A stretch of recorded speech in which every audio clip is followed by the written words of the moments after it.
Nagkakalapati lang, wala na akong masabi. Lupit na mga ibon, talaga niyang kalapati. Siya ay nakakabilib, taong mapagkumbaba. Kilalang kilala niyo, punong ministro. Habang naggagawa kami dito ng CCTV ni Kokoy, ano, pinasukan kasi ng tubig yan mga kamigo, yun o. Atang na din namin yan mamaya. Tapos may dumapong kalapati dyan, ayun o, kulay puti na grisel o. Yun o. Naligaw dyan mga kamigo. Kala ko grisel namin na may nawawala kaming grisel dati. O yan mga kamigo. Tingnan natin kung yan pupunta sa ating loob, ano. Tumukod dyan mga kamigo, magang-maga o. Gandang grisel. Okay, tingnan natin mamaya. Magagawa muna kami ni Kokoy dito at nalagyan ng tubig ito Okay, so let's go. Lumalapit-lapit dito mga kamigo. Nakatingin yata doon sa may loob natin. Meron tayo nakakawalang mga kalapati sa loob natin mga kamigo. Matatanaw niya yun. Tukod o. Grisel na itim ang pakpak mga kamigo. Yan. Balak pumunta doon sa may loob natin mga kamigo. Lumilingon Pag pumunta sa loob natin yan, madadagit yan. Kaganda Bihira kasi sa mga grisel mga kamigo, itim ang pakpak. Yun ang hindi mabilis nasisira, yung itim ang pakpak mga kamigo Pero kapag puti, madaling nasisira yun mga kamigo. Sa karera, nagninisnis, mabilis masira mga kamigo. Low play nga lang sira agad yung mga pakpak na puti Kaya mas maganda yung mga itim ang pakpak na ganyan ng dulo mga kamigo. Ayan baka kaya yan yung mga nawala nating kalapati nun babalik Ayan, abangan natin. Pag kaya din napunta sa loob natin mamaya. Yung puti natin doon, 2. Pag naging 3 yan. Ayan, siya na isa doon mga kamigo. Nang lumabas sa tubig mga kamigo, nalalagyan talaga ng tubig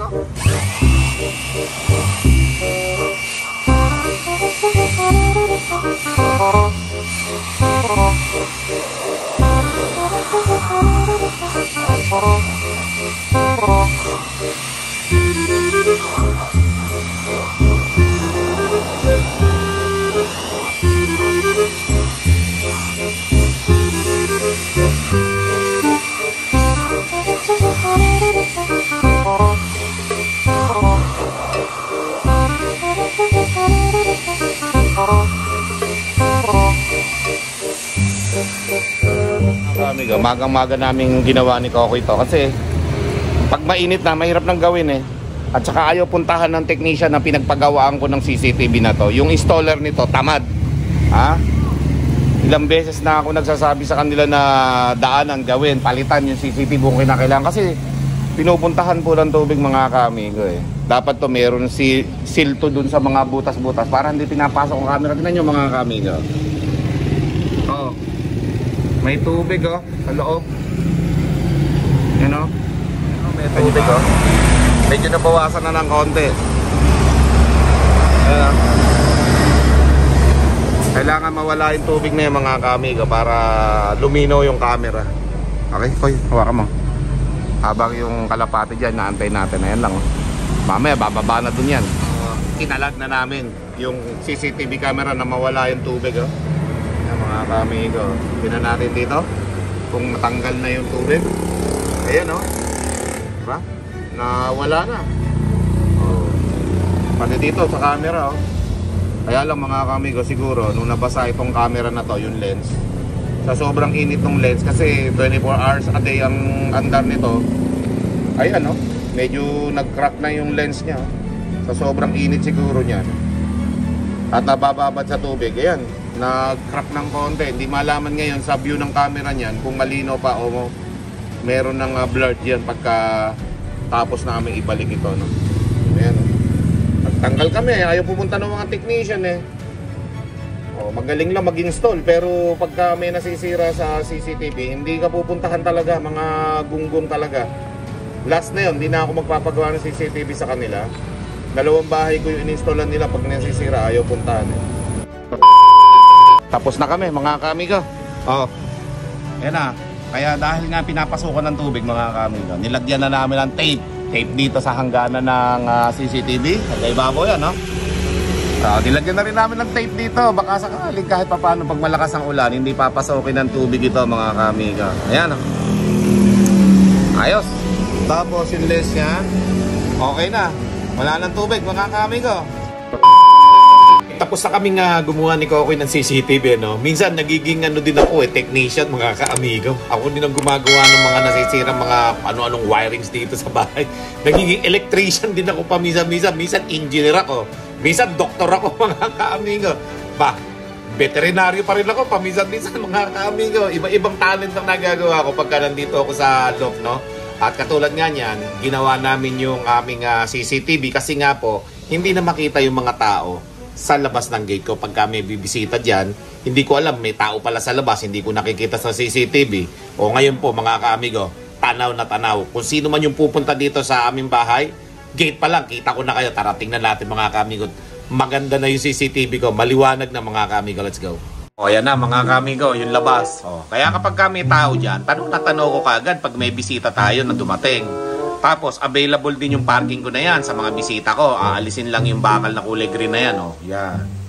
Hinarang ko dyan yan kasi minsan pagka may bisita ako, walang maparkingan, puno ng ibang mga parking ng mga nagpupunta dito sa lugar namin. Marami kasi namimili rito sa lugar namin nagpa-park sila dyan. So yung mga bisita ko, walang maparkingan. Kaya ang ginagawa ko, nagpagawa ako ng bakal na yan para may harang dyan, para hindi makaparking yung ibang tao dyan. Tapos mga bisita ko lang ang pwede magpark dyan. Kaya walang problema dito kapag may mga sasakyan kayo. Ayan, libre parking ko para sa inyo. Ayan, pinagawa ko talaga yan para sa parking, okay? At dahil dyan mga kaamigo, eto na ngayon yung ating loft mga kaamigo. At iniintay ko nga kanina na dumapo yung kulay puting grisel na dumapo kanina dyan sa may itaas ng ano na to. Hindi na makita yung bahay na yan tingnan natin ngayon sa loft kung nandun. Let's go. Ayan po mga kaamigo. So, hindi nagpunta dito yung grisel kaninang inaabangan kong makadapo dito, no? Titingnan ko sana, baka ako sa ating kalapati yon. Okay? Umalis din mga kamigo. Tingin ko nakabalik na siya sa kanilang loft. Okay? So, kung dumapo dito yon sa mga binuviewing natin na to, ayos sana. At ito nga po, yung naka-viewing na to mga kamigo, yan po yung mga naka 3M banded natin na ring. Okay? Sa club namin dito sa Nueva Ecija. At kaya naka-viewing yan kahit may edad na, pinapagulang ko po yung mga finedering ko o yung mga hinugot kong pakpak sa kanila. Tigta 3 pakpak po yung hinugot ko mga kamigo Yung iba nga, naging 4 pa Kasi malalagas din yun matatanggal din Hinugot ko na para sabay-sabay silang tumubo. Okay, so hindi pa nga kami nakakapag-training sa South at hindi ko rin alam kung kailan magsisimula yung South. Kasi syempre, iniintay ko pa yung update nila kung magkano yung magiging papremyo. O tuloy ba yung 3M na guaranteed or baka bumaba, hindi natin alam, o itutuloy pa ba yung club race sa South, malalaman po natin yan sa mga susunod. Ngayon, akit po ako mga kaamigo kasi po napakadaming bumibili na mga kaamigo natin sa aking mga kalapate. Meron pa rin akong dadalhin sa Manila na higit 10 mga kaamigo ng kalapate. Kaya medyo mauubos-ubos na ng konti yung mga kalapate natin dito. Especially, ang madaling naubos po yung mga naka 2M banded at naka 3M banded na mga kalapate natin. Naibenta ko na rin kahit yung 3M banded mga kaamigo.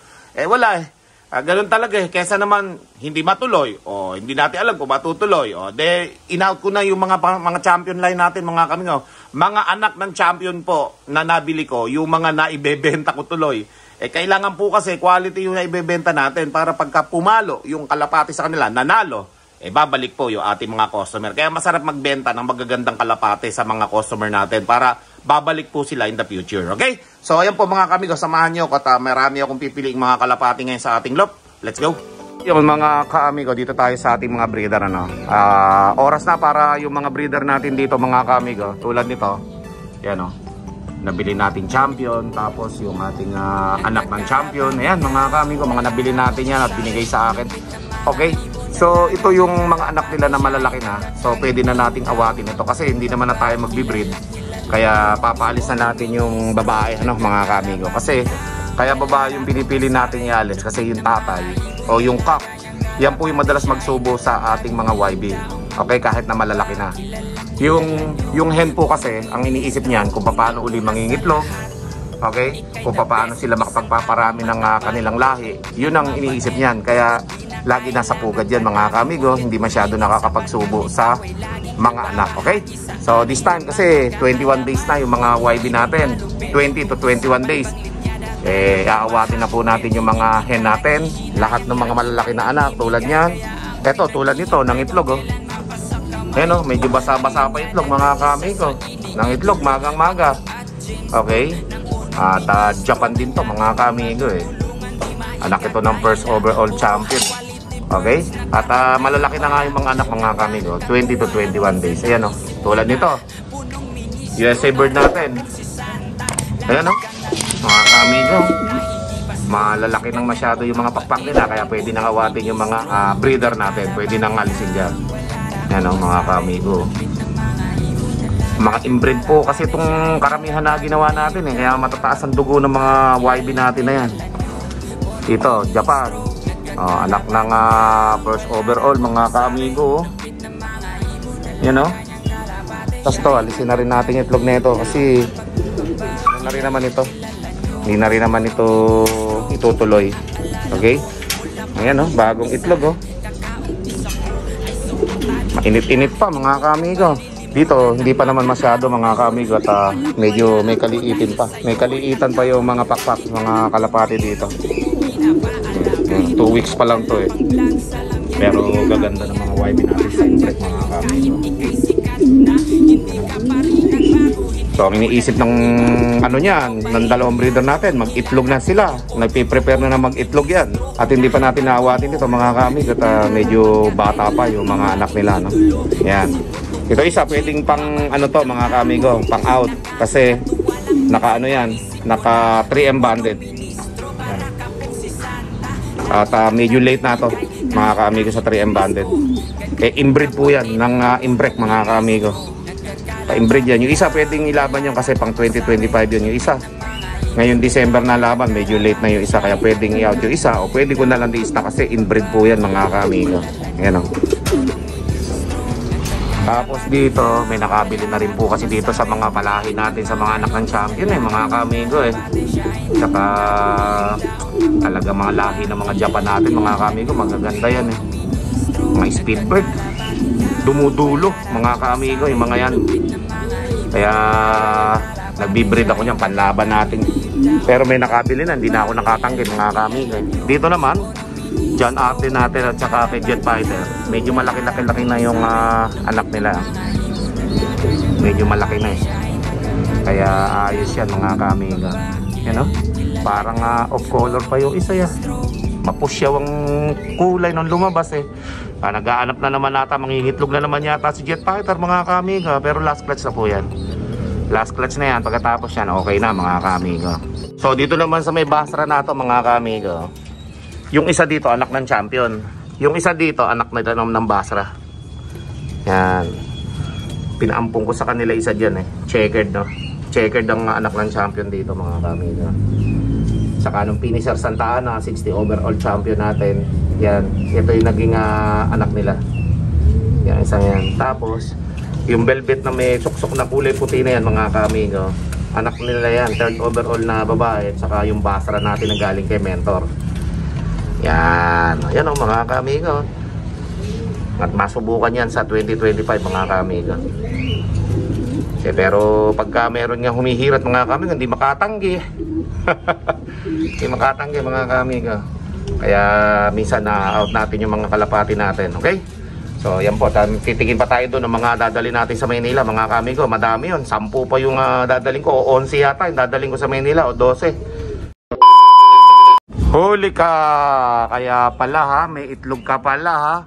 Kaya pala ayaw umalis sa pugan, mga kamigo. May itlog na rin pala itong Japan natin, no? Yun, no? Bawal na mga itlog. Yun, no?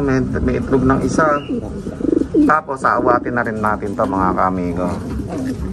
Wala na to. Okay? So kailangan lang natin muna silang ipaglilipat kasi bawal na silang pagsamasamahin. Para isang hakutan na lang ni Kokoy. Ayan. Lahat ng babae, kunin na natin. Pati dito, yung babae dito, yung Japan. Ayan, mga kamigo. Aawatin na natin yung mga kalapati na yan at malalaki na yung anak mga kaamigo eh. Yan. Kaya lalaki na lang ititira natin yan. Pati dito sa USA bird. Ang itlog eh. Oh. Yan mga kaamigo, 3 breeder na babae na. Para mga YB na lang ang matira dyan. Pwede namang pati lalaki eh. No, Koy? Konti lang muna. Huwag mong dadamihan ng bigay. Konti lang. Kala ko, 3 breeder natin babae. Tingin ko, Koy, mas maganda. Tanggalin na rin natin pati lalaki eh. Malalaki na yung mga inak eh. Pwede na kumain ng solo eh. No, sige. Unahin mo muna itong mga babae. Yan. Ano mo? Huwag ka mabuti ha. Baka makawala. Pa isa. Mga maitira na yung mga YB mga kaamigo. At malalaki na rin naman masyado yung mga inakay. Ayun na yan. Okay, tapos ito yung mga dadali natin sa Maynila. Oh. Mga YB na yan. Tapos ito, marami pa. Kukunin ko pa dun mamaya. Last breeder natin na aawatin na. Kamusta ko yung katawan? Ako, kaganda ng katawan. Parang hindi nagkaanak ah. Parang hindi. Okay, kana mo na doon. Ito yung anak niya mga kamigo. Pa-Maynila din yan. 2 anak na yan. Sakto to. Lakas na rin kumain. Yan. Oh. Yan. Dadali natin sa Maynila yan. Ayan. Tapos, eto. Yan. Tapos eto, 3. Okay? O, yan pa. Dami oh. Mga kaamigo, pa-Maynila lahat yan. At naawat na nga natin lahat yung ating mga dapat awatin dito ng mga YB. At ito na lang natitira sa 2. 3. Yun. Sa dulo. 3 na lang silang may anak na maliliit mga kaamigo. Alright. Bro ko to. Sama ka ba? Sama ka? Impossible ko to. Sama ka ba? Bira. Sasama ka ba? Ayun oh. Lumalapad na naman po si Buro ko to. Gusto na naman sumama yata sa Maynila. Yo. Sasama? Halika mo to. Sama? Ay, sasama daw siya. Sasama daw siya mga kaamigo. Sama ka ba? Sasama daw mga kaamigo. Ayaw magpatiwan. Galing. Ang bait. Ang bait mo ha. Ayan mga kaamigo. Nanlalapad. Sasama daw siya sa Maynila. A few minutes later. So ayan mga kamigo, tapos na tayo mamili ng ating mga kalapate na dadalin at kukunin, pipick upin dito sa ating loft. Okay? So naka-ready na lahat yon. At yung mga ibang dadalin para bukas ko na lang kukunin dito sa ating mga breeder. Ano? Yan, marami tayong dadalin bukas sa Maynila mga kamigo. Kaya naman, sana mga bumira yung mga kalapate ko na yan sa inyo. Yung ibang in-out ko mga kamigo, talaga mga breeder ko na hindi ko nagagamit. Nandun lang oh. Sa ating stock loft. So dito nabawasan ito mga kaamigo. At yun nga mabibili ng ating kaamigo na si Roland, ano, taga Manila. Anak ng 2 champion ko yun. First overall po mga kaamigo, nadali niya dyan sa mga YB natin na yan. Wala eh. Kailangan eh. At saka nakasingsing, napahabol po kasi ito sa 3M banded mga kaamigo. Yung mga in-out ko na yan sa kanya. Kaya napaka-jackpot niyan mga kaamigo para sa mga baguhang na nagsisimula muli. Yung mga gustong bumalik sa pagkakalapate, pagkakataon nyo na po ito hanggat mura pa mga kaamigo. Pero syempre pagka mga anak ng champion mga kaamigo, talagang medyo mataas ang presyo. Okay? At syempre mga kaamigo, binili ko rin naman kasi ng mahal yung mga yan. Kaya dapat lang na talagang i-share ko naman sa ibang mga kaamigo natin, pero sa magandang halaga, yung hindi tayo lugi. Okay? At yun nga mga kaamigo, namuhunan tayo sa mga champion na nabili natin. Okay, so dito naman mga kaamigo, hindi ko pa pinag-iisipang bawasan itong natitira natin na to. Kasi nga, andito din yung mga anak ng champion na nabili ko. Pati si 10 overall, 12 overall, nandyan. Mga nabili kong champion, nandyan. Mga anak-anak pa dito natira. At yung iba dito mga kaamigo, sila puti, hindi natin ialis yan. Okay, Japan. Tapos ito si Victor Fabry, daming humihirit dyan sa 2 puti na yan. Pero hindi po natin ina-out yan eh. Tapos si ano natin, 60 overall natin oh. Kung nag-clock lang yan, Hakot Awards yan. Hindi lang kasi nag-clock sa last lap mga kaamigo Santa Ana. Sayang yan. Si Finisher Santa Ana mga kaamigo, yan. At si Jet Fighter, yun. Okay? So, meron pa naman tayong ibang mga kalapati dito na pwedeng i-out sa mga malalapit sa atin na hindi talaga matatanggihan. Pero syempre, yun nga mga kaamigo, hindi ko talaga kayang i-out lang basta-basta to May presyo kasi to talaga mga kaamigo. Ito, nag-iisang anak ng Hooters ko to mga kaamigo na natira dito. Nabili na po yung isang kapatid niyan. Yung nag-iisa na yan, Hooters po yan mga kaamigo. Napakaganda niyan. At ang nanay po niyan mga kaamigo ay si Famous Line. Yung nabili ko kay pare kong Boss B. Lahi din naman nanalo. Kaya halos wala na akong maano dyan sa mga kalapati ko na tira na yan mga kaamigo. Pero syempre yun nga katulad yan, depende sa presyo ninyo, no? Ayan mga kaamigo. Alright. So ito, pag hindi natuloy ito mga kaamigo, pati mga imbre ko na to, i-out ko na rin to. Kung hindi matutuloy yung 3M banded namin na karera o kaya yung orange na to, no mga kaamigo. Yan, i-out ko lahat yan. Pati yung naka-viewing mga kaamigo na nakita nyo sa CCTV kanina. Pag hindi natuloy yung karera, i-out ko po lahat yon. Okay? More moments later. Okay, so yun mga kaamigo, yung mga bisita natin na taga Pangasinan ay nagabil sa atin ng 4 na kalapate, no? So nadali nila yung ating mga imported dito. At tulad nung isang anak ng Jaime Lim natin mga kaamigo, nakuha din nila. So ito yung mga ina-out ko na to mga kaamigo, mga breeder ko na to, okay? At yung talagang mga kalapati natin napakamura lang nating ina-out. Kaya naman, eto, gumawa ako ng certificate para sulit po yung punta nila dito. At mamaya bibigyan pa rin natin sila ng mga sticker natin, ano? Okay? At taras mga kamigo at makilala nyo naman yung mga bisita natin. Okay, so ayan mga kamigo. At yung mga bisita natin, mga taga Pangasinan, nandito na sila para magabil ng ating mga kalapati na ina-out. At sakto naman, syempre, kaya tayo nag-out ng mga kalapati para may pambili tayong gamot, ano? Ayan, sakto-sakto. Maraming salamat kay amigo Ansel Urbano. At pinapunta nga niya dito yung mga taga Pangasinan. Mga pamangkin na kaya? Opo. Ayan, shoutout kayo. Papa ko po. Okay. Oh, shoutout kayo mga taga Pangasinan. Shoutout. Shoutout kay Uncle RJ Pagal. Bang Pelo. Ayan. Naka-face mask ako, pasensya na kayo. May allergy ako So ayan mga kamigo, mga taga Pangasinan sila at maaga sila kumalis doon. Sabi ko kay Kuya Anselmo, bilhin niya na yung pulse ngayon kasi sayang yung punta nila at malayo yung pinanggalingan. So, ayun, nagkasundo sa presyo. Kaya tara na mga kamigot. Baka tirahin pa to na iba. Let's go! With punong ministro, Lap TV.